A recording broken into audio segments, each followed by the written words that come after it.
How's it going, guys? It's Pride here, back with part 3 of What If Naruto Had the Curse Mark Instead? We last left off with Naruto and his friends achieving victory against Gaara, though it was a very tough fight and they had to pull out all of their trump cards in order to win. This is a joyous occasion of itself, but we will soon come to realize that it's actually not a good day overall, as the third Hokage has passed away, and this is where we will pick up the story. At the funeral, Naruto is saddened at the loss of the third Hokage, and to make it worse, he can't even display his anger at the Sand Village as they too were victims of Orochimaru's plan, as it becomes known that Orochimaru has taken out both Kages of their respective village, making this truly a day of mourning. And in a way, Naruto can't help but feel a tad guilty for the events that unfold. However, he does not dwell on these emotions for long, as he simply just mourns the loss of an old friend. Soon after, in the past coming days, Jiraiya is tasked with an assignment to find Lady Tsunade, as frankly, they need a new Kage, and Jiraiya does not feel like he is up to this task. Naruto and Jiraiya are beginning to head out in search for Lady Tsunade. However, they are unawares of those who have already invaded the Leaf and are seeking a certain individual. And after quickly dispatching of other high-tier shinobi like Kakashi, Itachi and Kisame eventually finds their way into where Naruto is staying. But luckily for Naruto, there is a distraction of sorts, as Sasuke has tracked down Naruto as well, in hopes of finding Itachi. Raising his heart, Sasuke attacks Itachi. Naruto tries to intervene, clearly seeing that Sasuke is going to be outclassed in this fight, hoping that he can somehow help his friend and maybe they can find a solution out of this until Jiraiya shows up. As Naruto forms his Rasengan and launches it at Kisame, something unexpected happens, as Kisame merely blocks the attack with his sword. The Rasengan is completely and utterly absorbed, leaving only Naruto's bare hand to make contact with this very dangerous sword. Kisame simply flicks his wrist, sends Naruto tumbling into the wall beside him. Due to Naruto's contact and the flourish of Kisame, the blade shredded Naruto's hand into a complete mess. His hand is still intact, but he can barely even feel it, and he is greatly injured. Jiraiya shows up just a beat after to block any more incoming damage from Kisame, while Itachi and Sasuke are still having their own bout. Itachi easily overwhelms Sasuke, but he goes even a step further than that, as he puts Sasuke in his most powerful genjutsu at his disposal, the Tsukiyomi, telling Sasuke that his eyes are still inferior, and clearly Sasuke doesn't have the hate needed to overcome this, and perhaps he never will, and he might as well stop chasing revenge as things stands now. Sasuke rebels one final time. Sasuke opens 2 of the 8 gates in one last act of defiance. This pushes Sasuke's Sharingan to his utmost limits and even surpasses that of any other Sharingan that would be possible at Sasuke's level, which just barely breaks the Tsukiyomi, surprising Itachi long enough for Sasuke to unleash one final attack. However, due to the amount of strain that Tsukiyomi already put him under, Sasuke really doesn't have any energy behind his punch, as he merely lightly taps Itachi on the chin and then falls as Sasuke enters unconsciousness. It's at that moment that Itachi and Kisame both realize that they have been trapped by a jutsu created by the Toad Sage. It is at that point they make the wise decision to just flee, as things have not gone according to plan. Sasuke is unconscious and no one is able to tell when he'll be able to wake back up. And Naruto, while still conscious, is severely injured, as his hand is almost useless. Under these circumstances, Jiraiya only has one decision that he thinks reasonable to make. Knowing that the enemy is, for now, dissuaded to attack again, he thinks this is the perfect time to leave to quickly find Tsunade. However, he's not taking Naruto, as he's frankly too injured to go with him, as he needs time as the medical ninja available need to heal his hand, and Jiraiya needs to leave immediately. During the time that Jiraiya is gone, Naruto thinks about all the things that has happened, and he is slowly blaming himself more and more. Things seem to be centered around him and not in a good way. He known that he's always wanted attention, but this seems to be the wrong type of attention. And he's always known that people hated him, but now he has a clear idea of why, because he brings danger to the village.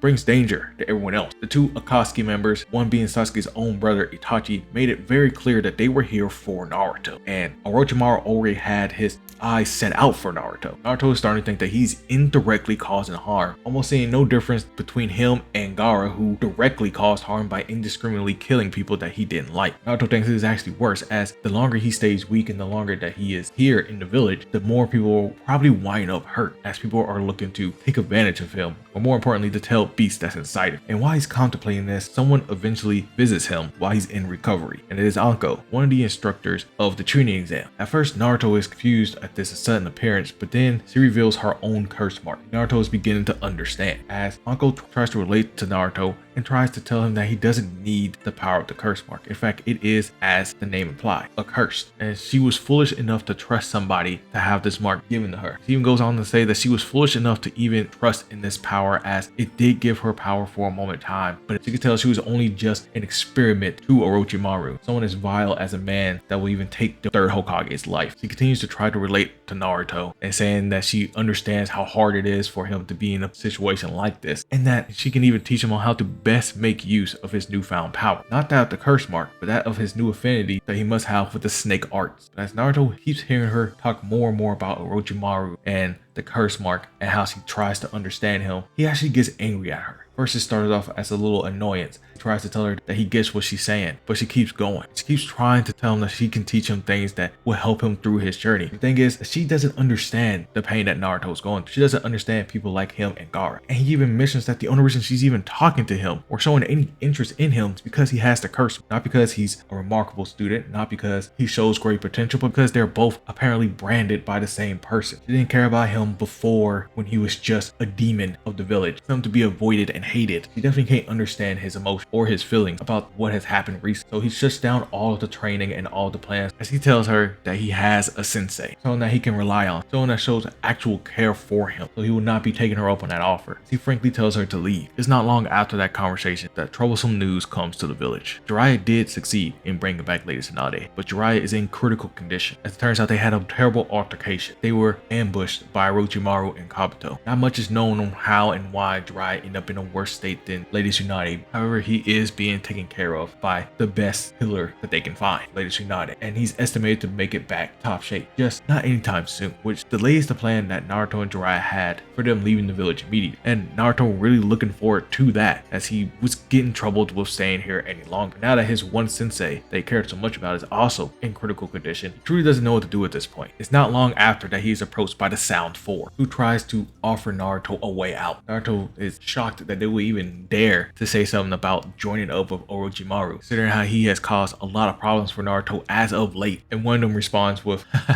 well, Orochimaru needs a vessel, and if you don't want it, a really promising Uchiha that really wants revenge just might. We'll give you time to think on it, but you should probably think fast. They'll up their security eventually.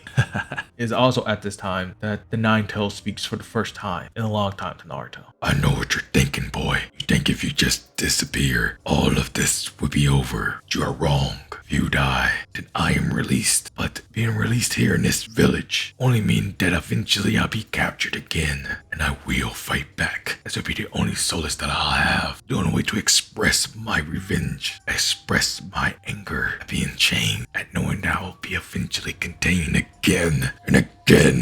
But I can offer a deal. I'll try not to make as much havoc on your friends. If you do such a foolish decision, however, the one with the Sharingan, I will not hold back on. He reminds me of those that I hate more than any other. He has the same eyes as Madara Uchiha. So even during my short freedom, I'll take my revenge one way or another. Hearing the proposals from both outside and in, realizing that almost any outcome just brings suffering to those he cares about. Any outcome but one, and that is to be a pawn and to be accepted as a monster. And that is when he decides to leave. Too much is going on for him to even think of another option, as saying no or sacrificing himself just seems to lead to his friends and best friend to suffer even more, and him being powerless all the same to stop it. The Telepathy within him, now sensing that Naruto is making a decision, decides to offer one more plan that might appease Naruto and help him in the long run, but not just him, but also his friends. And after hearing the plan of the Nine Tails, Naruto has a smirk on his face as he makes his decision. It's not long after where there's a search party gathered for Naruto, as he has left the village. Sasuke has woken up after having a visit from the Sound Four. Unbeknownst to Naruto, he declined their offer.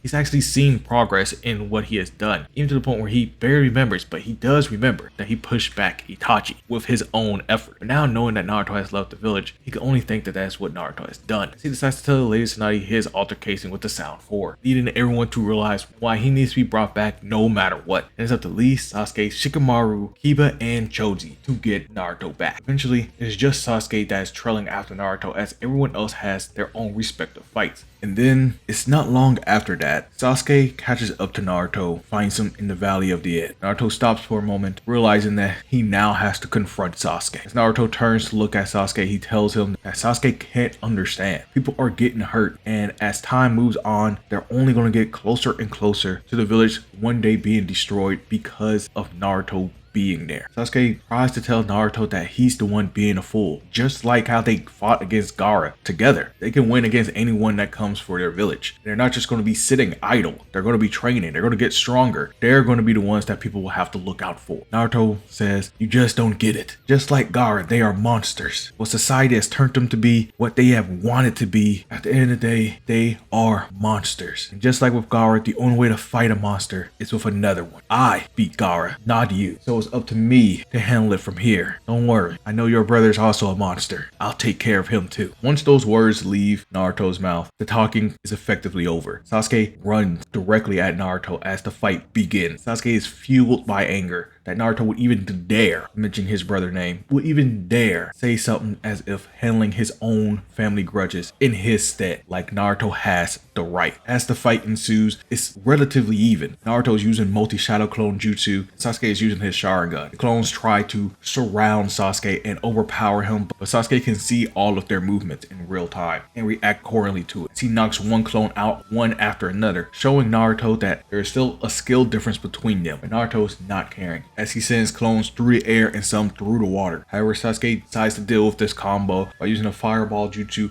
and flaming it out through the air to destroy all the Naruto clones there. Then before the clones in the water can reach him, he quick charges a Chidori and sends it straight into the water, overloading the Chidori so that way it fans out and spread throughout the water so that he can get the clones there, effectively dealing with both threats with minimum effort, though that did drain a lot of his chakra. However, the real Naruto is unaffected as he decided to be on the wall of the valley, telling Sasuke that he can do this all day, while Sasuke seems to be tiring out bit by bit, and Naruto hasn't even gotten serious yet, as he begins to activate the curse mark and the curse mark spreads throughout his body. With the curse mark now activated, the true Naruto moves with speed that Sasuke's eyes can barely keep up with, as Naruto lands the first real punch, sending Sasuke flying back and skidding across the water. By the time Sasuke gets back up, Naruto is already in front of him again, trying to land another blow. But that's when Sasuke released the first gate of the 8 gate, the gate of opening. It clears his mind and his eyes see with more clarity now. This allows Sasuke to avoid any more serious blows as he can now see the motions of Naruto just enough to read them out. He then hits Naruto with a page stolen out of Lee's book as he hits him with the front lotus. The fight continues on like this until Naruto sees that Sasuke is slowly getting more exhausted. However, as Naruto brings this up, Sasuke has a smirk on his face as he activates the second gate, the gate of healing, which immediately recovers a lot of his fatality. As Sasuke says, "You're not the only one that can do this all day. I could take my time knocking some sense into you." Sasuke is now faster than he was a moment ago, stronger than he was a moment ago, and coupled with the skill difference that he has over Naruto, he's actually winning this fight, as Naruto is getting pushed back further and further. However, he's not done just yet, as he decides to fully unleash the curse mark, going into the second grade. His skin color changes slightly, almost matching the orange of his vest, and his forearms begin to enlarge almost twice over, turning into giant claws that look like they can rip a person in half. His hair grows longer and covering most of his back. Naruto in this state seems animalistic. Sasuke can barely even comprehend what he's looking at right now. Such a freakish transformation. Naruto now has a huge energy boost as he moves faster than ever before, reaching Sasuke and swipes down at him. Sasuke barely has enough time to dodge his attack, but even then, the air wave is unleashed right after, and it is enough to cut into Sasuke all by his own. Not enough to critically injure him, but enough to get him to bleed. Sasuke is now completely on the defensive. Can't believe the insane change that Naruto has undergone. For a second, he truly thinks that Naruto is a monster, but Sasuke pushes on nevertheless. And as he's feeling almost helpless in front of Naruto, he can't help but remember Itachi and how his resolve for vengeance managed to pull him through enough to reach Itachi. Sasuke finds new resolve as he is determined to not only show Naruto that they're not beyond reach, but to prove that he will even overcome Itachi one day. And with this resolve, the third Tomoe is unlocked. Sasuke thought that Naruto's speed was unmanageable before, but now it's almost back to square one, as Sasuke now can see everything that Naruto's doing. He's able to now dodge the attacks and the air currents with them. He can't overcome the physical difference that Naruto is showing, but thanks to his new evolved Sharingan, he doesn't necessarily need to, as he now finds every weak point that Naruto has, eventually being bold enough to use Chidori to attack Naruto. Naruto barely has time to block his vitals. That's when both of them find out that his massive forearms